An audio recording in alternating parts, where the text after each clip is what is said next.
Hello, hello, everybody. Gosh, I feel like I haven't seen all of my tribe in quite a while. I just wanted to jump on here because, as you guys and gals probably know, I've been out for a bit.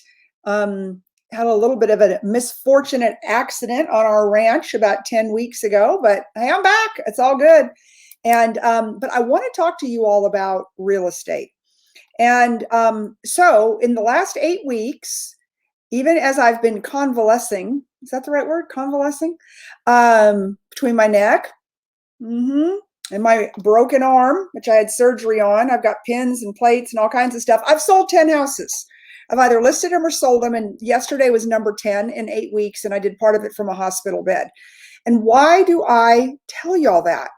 Because I'm getting so many friends and family and everybody reaching out to me, and they're like, I'm so discouraged. And so just to give you all a little bit of background, I run one of the largest real estate teams in the country, and my business partner is Tarek El Moussa from HGTV, Flipper Flop and Flipping 101. I just love working with him. And I work with Brian Colhane and Haas Pratt. I get to work with the fabulous Elena Cardone.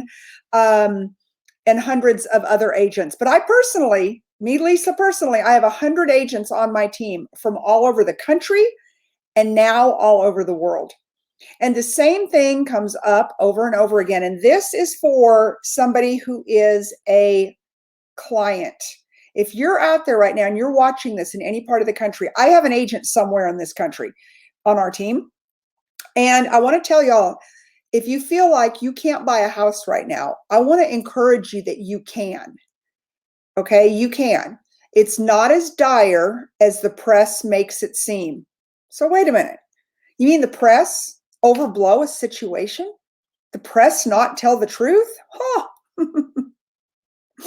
Are several neighborhoods or certain parts of the country in multiple offers and hot, hot, hot? Yes, Austin, Texas would be one of them. But see, there's strategies to get around and there's strategies to win the deal. And today I'm in MLS. There are hundreds and hundreds of homes on the market. And I have people tell me, I don't even want to throw my hat into the arena. And I'm like, why? And and they're like, because I think that there's going to be multiple offers and I don't want to have to compete. And let me just tell you, there might be multiple offers. And I got into one on Saturday. Here's a great example. The agent, it's in my part of the world, Cedar Park, Texas. The agent priced the house at $108 a square foot. Okay. And it was a pretty basic home. Well, you go into MLS and a like home is at $197 a square foot to $221, something like that. So the first thing I told my client was, look, they've priced this thing for a bidding war. It's 3,000 square feet. They priced it at $300,000. Okay. Or it was like 2,897 square feet. Hey, Robert, one of my clients just had 17 offers in 3 days. Well, I'm going to tell you about one of the reasons that happens. So they obviously priced this house to go into a massive bidding war. So it was 300,000. So the house had a lot of work. It needed to be done on it. So I did I ran the numbers and I told my client, I go, look, we need to go 350 and not a dime more. There's going to be some jackwad in this whole deal who's going to get overzealous on the deal and go $425,000. No way. I'm not going to let you do that. We will move on and we will find a different house because this house is not worth the way that the agent priced the strategy. Now, I'm not saying that that's a bad sales strategy. Okay. And I'm not saying I haven't done it before myself on a listing. But what I will tell you, and again, I'm talking to buyers and sellers out here, but especially buyers, do your homework. Ask your agent, okay, what is the average price in that zip code? What is the average price? So a one-story home, right, is a little bit more per square foot than a two-story home because it's a little more desirable. Does it have a swimming pool? Does it have an oversized lot? What kind of master plan community is it in? But I just want to encourage y'all that, you can buy a house right now. And so I've got a couple listings that I just put up on Friday and I thought, I'll have 45 offers. Now I do have offers coming in on them today and they will both go away today, most likely. But I had both of the homes held open this weekend by my buyer's agents. And buyers came in and they said, we are afraid. We're afraid to even think or dream about getting a home like this because we don't think we can buy it right now. And I'm just here to tell you, if you're working with the right agent, and again, this is not a commercial for me because you might be sitting in Timbuktu right now or in California or on the West or on the East Coast or whatever it may look like. But, and I can set you up with somebody out there because we train our agents every Wednesday night how to deal with this multiple offer strategy, number one, but more importantly, the psyche of the consumer, right? The psyche of the consumer. The consumer can't feel like, do you ever want to go into a deal, y'all, and you don't think you're going to win? Why would you waste your time? Why would you get your hopes up, right? And I think that the press has blown this thing so out of proportion that now buyers are afraid to throw their hat into the arena. Hey, Robert, let's see what you have to say. She put list price at the same as the last closed one, added 15K and still 17 offers, and it went 45 over. The deals had enough cash down not to worry about appraisal. Yeah. Hey, there are those deals. There's absolutely those deals. But I list a lot of houses, and typically we're only looking at, 3 or 4 really offers that we would even entertain. And I list nice houses. Everyone knows that. I just read in the Wall Street Journal, Robert, this is interesting. And I just did a deal last week for a very dear friend of mine. And I told her, I'm like, because, they could write a check. And I'm like, write a check and we'll close in a week. We close on Thursday. And, but the Wall Street Journal says that cash doubles your ability or doubles your chances of getting the deal, which I totally believe that. When I am representing a seller, if a cash deal comes in and it's a quick close, same thing on my daughter's deal. I represented her. I had a cash deal come in. I pushed him to a 7-day close. Boom, done. And he ended up paying the best price. But even if he wouldn't have, I probably would have taken the deal because, one of the ways to win a deal is, the highest price doesn't always win. It is the cleanest deal. What's the cleanest deal that I can best protect my clients, right? This is me thinking about it from being the listing agent. How do I best protect my clients? I want to get them in. I want to get them closed quickly. I want them to have the least amount of grief. I want them to have the least amount of repairs. So what are some of the things that you can do no matter where you are in the country, right? I'm in Austin, Texas. I probably can't represent you in most places, but I do have agents that can. But what are some of the things you can do? Well, of course, pay cash, right? Duh. Number 2, if you're out there and you're trying to do this on your own, don't get a buyer's agent. Get somebody who is experienced, who's on a big team, who works for a good company. Of course, I'm going to throw out EXP because that's my company, but, make sure that the person is reputable. Just because Susie got her real estate license a month ago and she's a friend of yours in this market, you cannot depend on Susie to get the deal done. All right. Talk to your agent about, and this is different in different parts of the country, and I'm not giving advice, but this is something to talk about. Talk to your agents about an escalation clause, right? And that's basically where you go in and you say, hey, I will go up to this amount, and this is where I'll stop. So here's my offer today, but I'll escalate to this price if the bidding goes up. Anyways, in different parts of the country, it's legal and not legal. That would be a question for your buyer's agent. But think about this: if everyone does an escalation clause, it's not as desirable.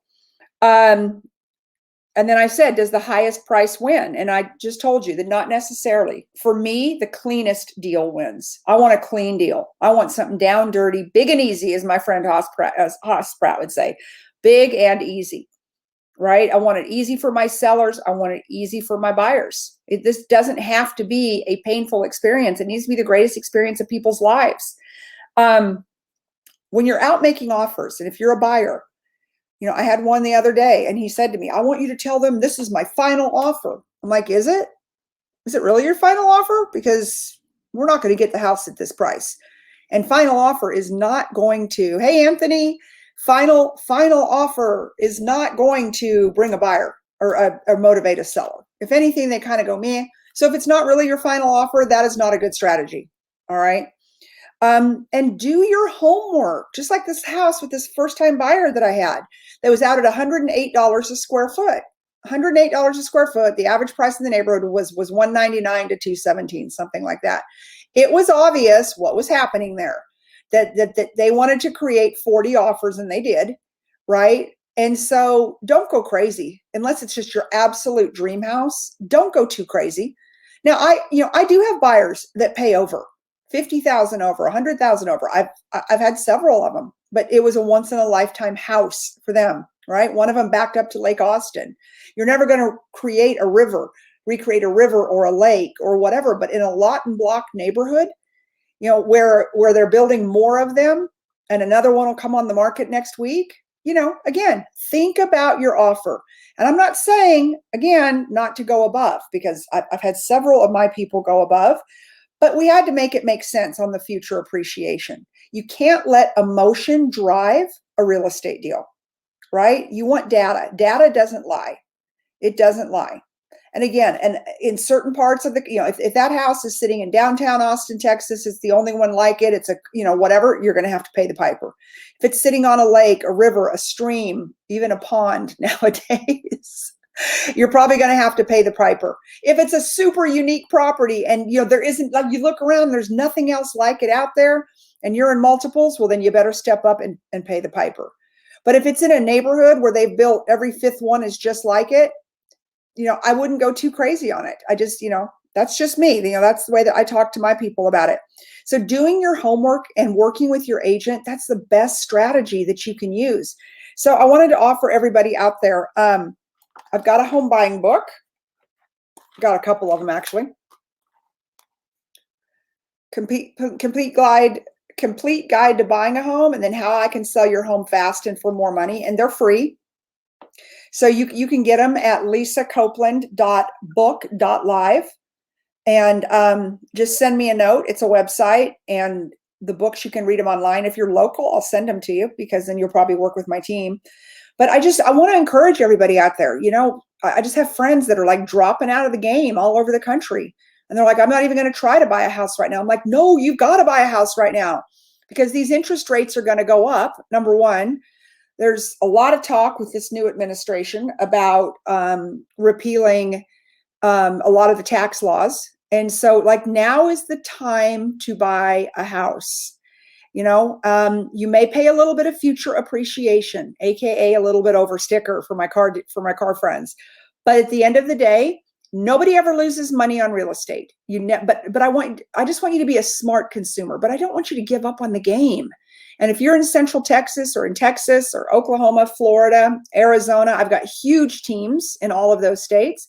I've got a team in Minnesota. I'm trying to think where else I've got good teams that are just really, they're just sharpshooters. Just shoot me a DM. I'll hook you up with the right person. It may be me if it's in Central Texas, or one of my great agents. I've got some amazing agents here. Florida, I've got a huge team in Florida. I've got a huge team in Arizona. I've got a huge team in California. I've got some offshoots, like I said, in Minnesota. Denise, she's amazing. I've got a new agent in New York. But, let us work with you. Let us at least have that conversation before you just say, the market's too crazy, I can't buy a house. Because what I'm seeing is I'm seeing that traffic is going down, meaning that people are getting discouraged, and now they're just renting. And we had Grant Cardone the other night on a Clubhouse, and I agree with him when he says houses aren't going to get any cheaper. Like, by waiting a year, the prices are not magically going to go down. They're not. So if you want to get in the game, now's as good a time as any, but you want to work with someone who knows how to play the game. You want to work with somebody that gives you the tools that you need to win. But you also want to be able to do them yourself. And so knowing what that average price in the neighborhood is per square foot, right? Knowing what is your maximum that you'll pay.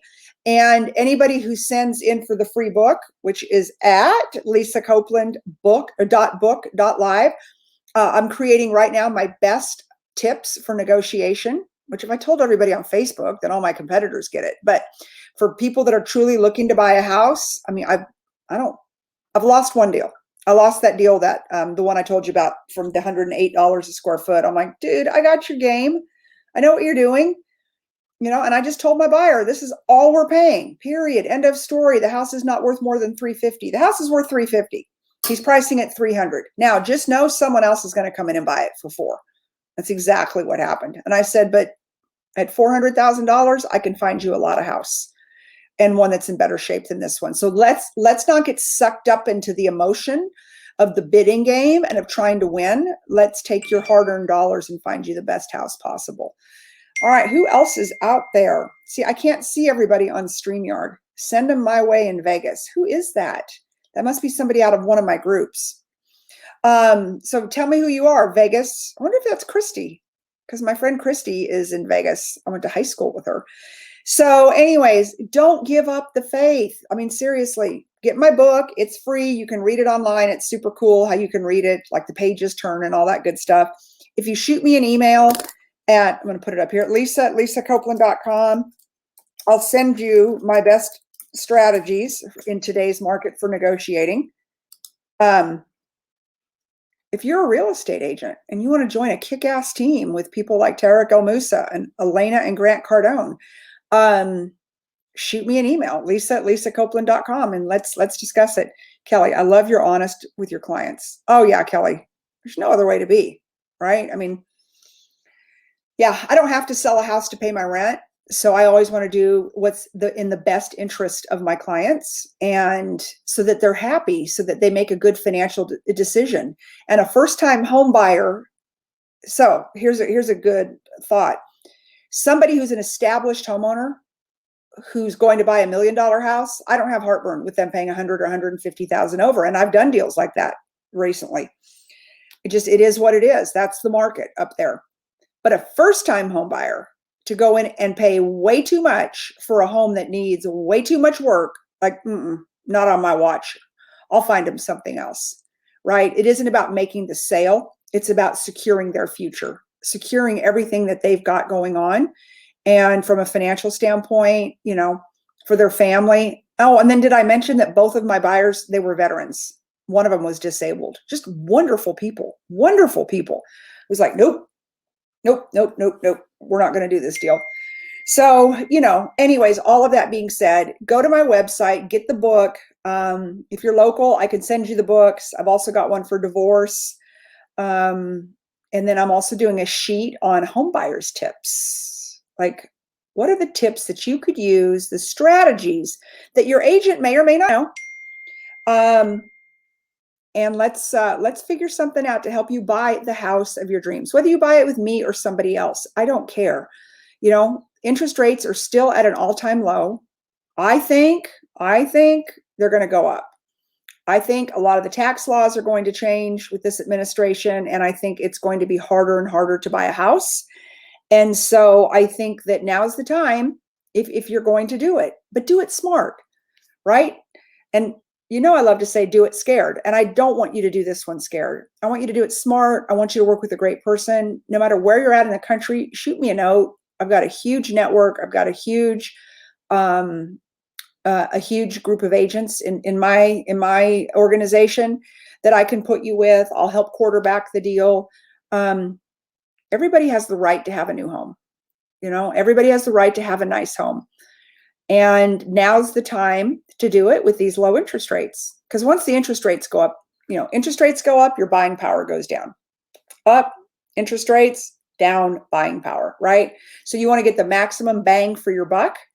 And so you can still buy a house. You can still buy one. Do not listen to the press. Thank you.